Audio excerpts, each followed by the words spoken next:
rusted hinges.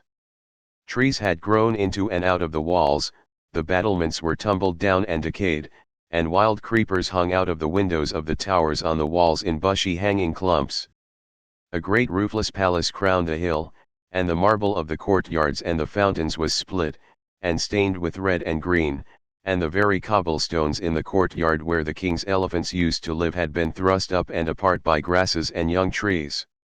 From the palace you could see the rows and rows of roofless houses that made up the city looking like empty honeycombs filled with blackness, the shapeless block of stone that had been an idol in the square where four roads met, the pits and dimples at street corners where the public wells once stood, and the shattered domes of temples with wild figs sprouting on their sides.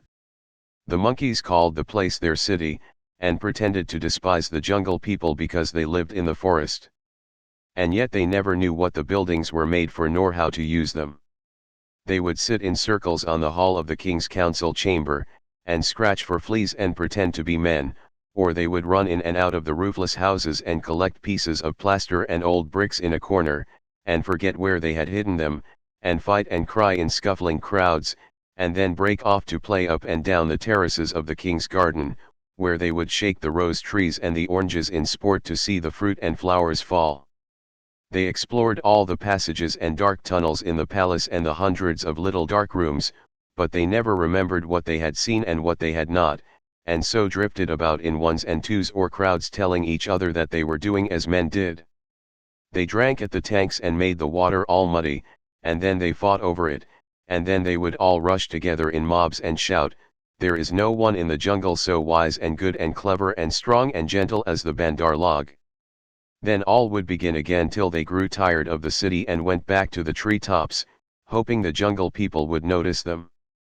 Mowgli, who had been trained under the law of the jungle, did not like or understand this kind of life. The monkeys dragged him into the cold lairs late in the afternoon, and instead of going to sleep, as Mowgli would have done after a long journey, they joined hands and danced about and sang their foolish songs. One of the monkeys made a speech and told his companions that Mowgli's capture marked a new thing in the history of the Bandar Log, for Mowgli was going to show them how to weave sticks and canes together as a protection against rain and cold. Mowgli picked up some creepers and began to work them in and out, and the monkeys tried to imitate, but in a very few minutes they lost interest and began to pull their friends' tails or jump up and down on all fours, coughing. "I wish to eat," said Mowgli. "I am a stranger in this part of the jungle. Bring me food, or give me leave to hunt here." 20 or 30 monkeys bounded away to bring him nuts and wild pawpaws. But they fell to fighting on the road, and it was too much trouble to go back with what was left of the fruit. Mowgli was sore and angry as well as hungry, and he roamed through the empty city giving the strangers' hunting call from time to time, but no one answered him, and Mowgli felt that he had reached a very bad place indeed. "All that Baloo has said about the Bandar Log is true," he thought to himself. "They have no law, no hunting call, and no leaders, nothing but foolish words and little picking thievish hands. So if I am starved or killed here, it will be all my own fault. But I must try to return to my own jungle. Baloo will surely beat me, but that is better than chasing silly rose leaves with the Bandar Log." No sooner had he walked to the city wall than the monkeys pulled him back, telling him that he did not know how happy he was, and pinching him to make him grateful. He set his teeth and said nothing, but went with the shouting monkeys to a terrace above the red sandstone reservoirs that were half full of rain water. There was a ruined summer house of white marble in the center of the terrace, built for queens dead 100 years ago. The domed roof had half fallen in and blocked up the underground passage from the palace by which the queens used to enter. But the walls were made of screens of marble tracery, beautiful milk-white fretwork, set with agates and cornelians and jasper and lapis lazuli, and as the moon came up behind a hill it shone through the open work, casting shadows on the ground like black velvet embroidery. Sore, sleepy, and hungry as he was, Mowgli could not help laughing when the Bandar Log began, 20 at a time, to tell him how great and wise and strong and gentle they were, and how foolish he was to wish to leave them. "We are great. We are free. We are wonderful. We are the most wonderful people in all the jungle. We all say so, and so it must be true, they shouted. Now as you are a new listener and can carry our words back to the jungle people so that they may notice us in future, we will tell you all about our most excellent selves. Mowgli made no objection, and the monkeys gathered by hundreds and hundreds on the terrace to listen to their own speakers singing the praises of the Bandar Log, and whenever a speaker stopped for want of breath they would all shout together, "This is true, we all say so." Mowgli nodded and blinked, and said yes when they asked him a question, and his head spun with the noise. Tabaqui the jackal must have bitten all these people, he said to himself, and now they have madness. Certainly this is Dewayne, the madness. Do they never go to sleep? Now there is a cloud coming to cover that moon. If it were only a big enough cloud I might try to run away in the darkness. But I am tired. That same cloud was being watched by two good friends in the ruined ditch below the city wall, for Bagheera and Kaya, knowing well how dangerous the monkey people were in large numbers, did not wish to run any risks. The monkeys never fight unless they are 100 to 1, and few in the jungle care for those odds. I will go to the west wall, Kaya whispered, and come down swiftly with the slope of the ground in my favor. They will not throw themselves upon my back in their hundreds, but I know it, said Bagheera. Would that Baloo were here, but we must do what we can. When that cloud covers the moon I shall go to the terrace. They hold some sort of council there over the boy. Good hunting, said Kaya grimly, and glided away to the west wall.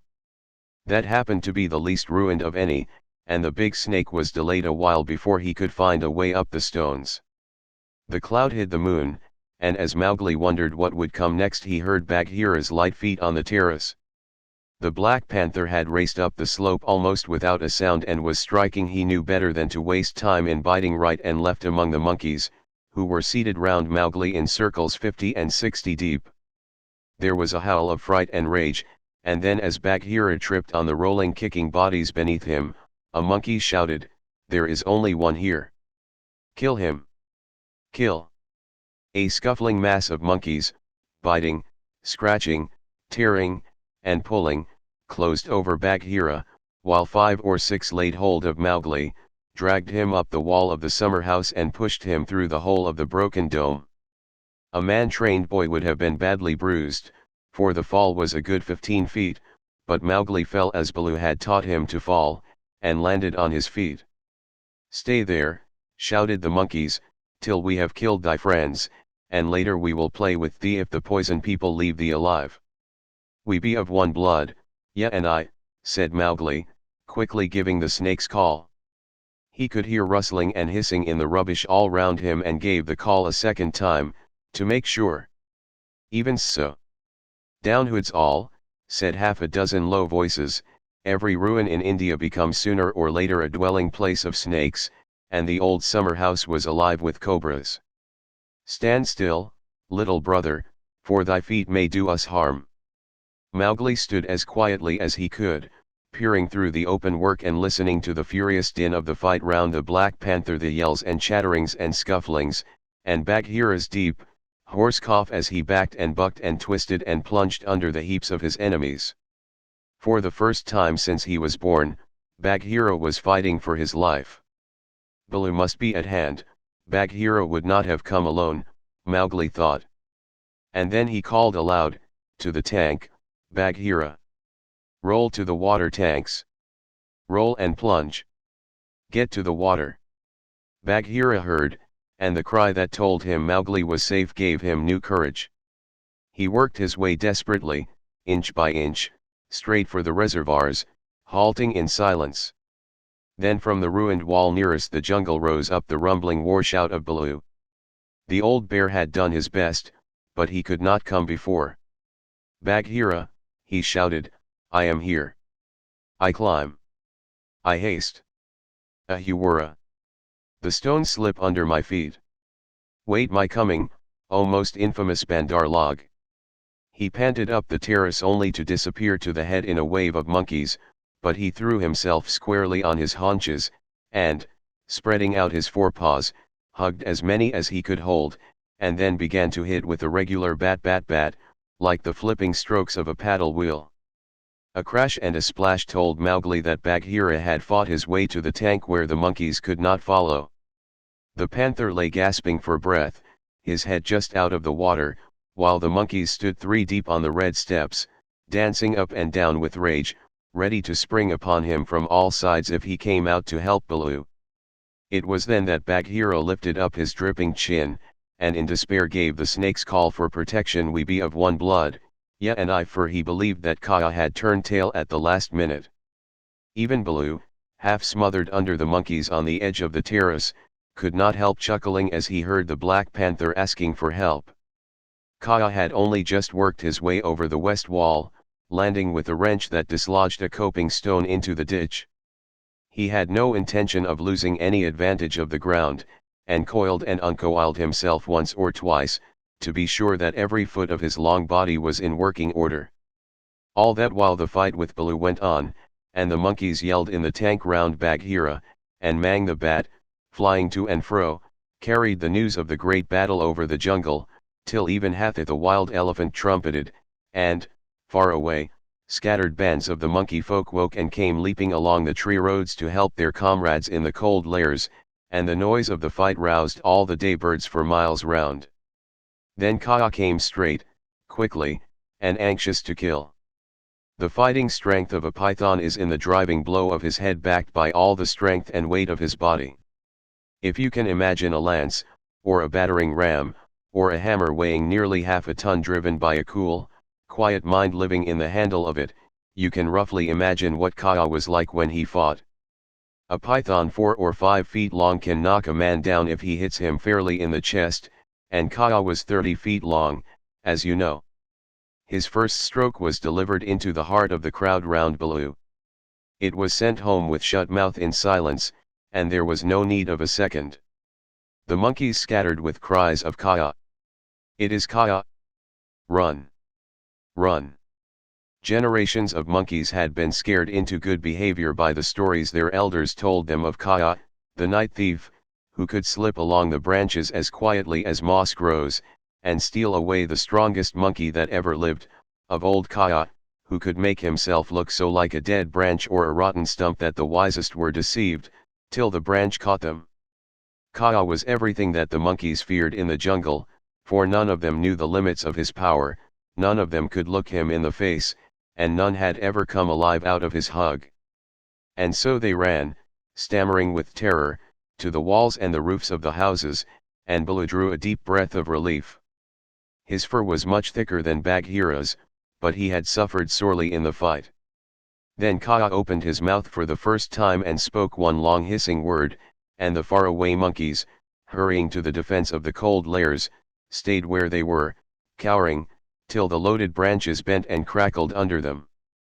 The monkeys on the walls and the empty houses stopped their cries, and in the stillness that fell upon the city Mowgli heard Bagheera shaking his wet sides as he came up from the tank.